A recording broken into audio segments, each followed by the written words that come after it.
Hello YouTube and welcome back to the channel. I hope you are all doing well. If it's your first time here, do me a favor and click that subscribe button. If you're returning, thank you very much.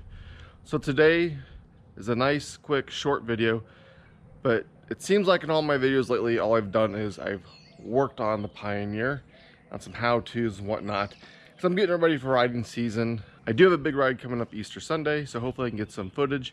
I will post that up on the channel as well. Today we are not doing any installs on the Pioneer. We're not doing any adjustments on the Pioneer. We're actually gonna make it earn its keep and do a little bit of work. And what I mean by that is this. So around the corner here, I've already got my gate open. The Pioneer Carrier, my little trailer, it's a 16-foot flatbed. It's a Playcraft trailer with a 4-foot cage, as I like to call it, all the way around it. It's basically a landscaping trailer with the rear drop gate and the front side gates. I gotta get it out. I need to move it out from the backyard, and even though the Durango is 4-wheel drive, it doesn't seem to like the river rock. It does do okay. I just get worried on some of the bigger rocks. They get pretty close to hitting the rockers. It's just easier to maneuver the Pioneer up here to get the trailer. I will pull it around and back it up. So not too much work for the Pioneer, but it's got to do something other than take the kids to and from school, a little off-roading, and keep getting upgrades. So let's go ahead and put it to work.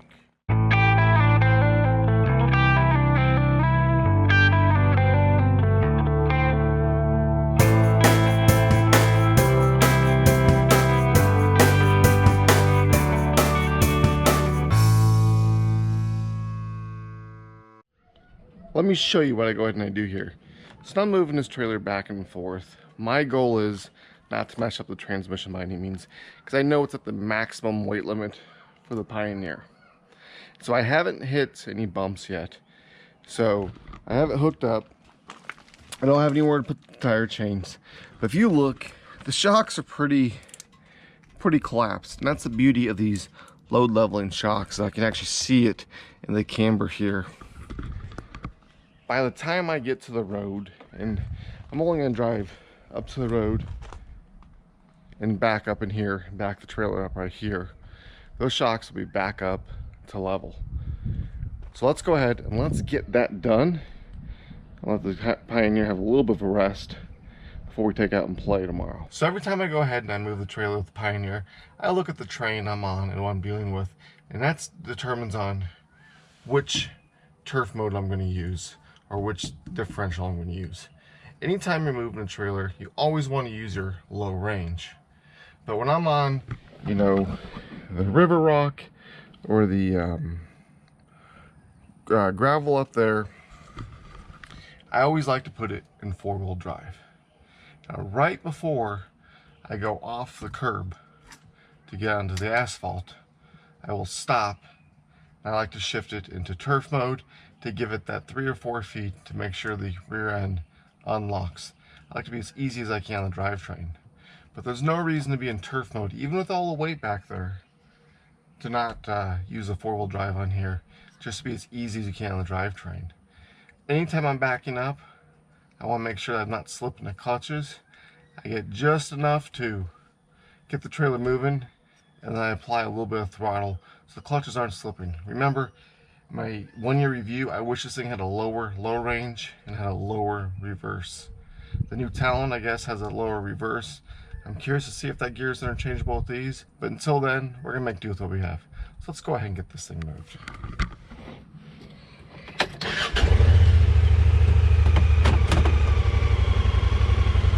All right, 4-wheel drive.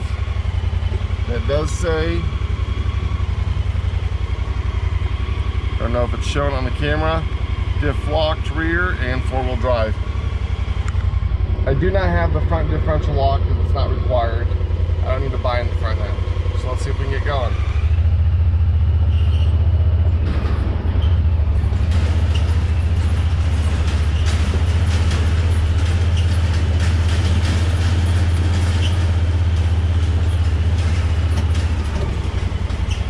All right, my front tires are off. And we'll go So right there, we're at a diff lock.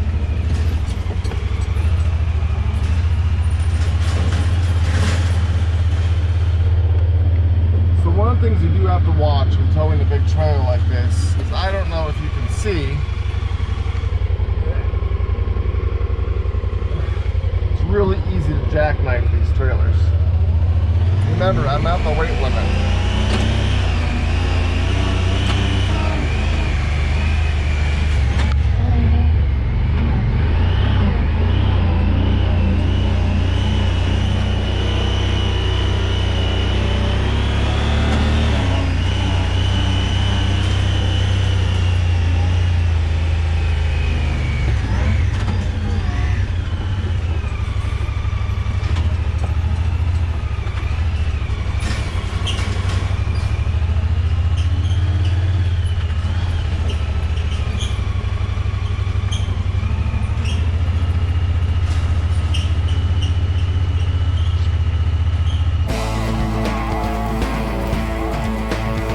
And it's as simple as that.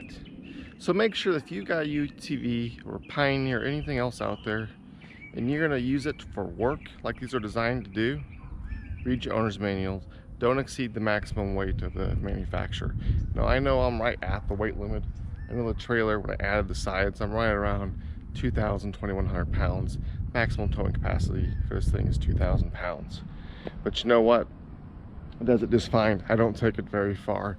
I think the farthest I've towed that trailer is about a mile in low range. I went about 15 miles an hour. But for those of you out there who think the Pioneer can't work, or other UTVs can't work, they can. I mean, you look at this thing, it did everything I asked it to do.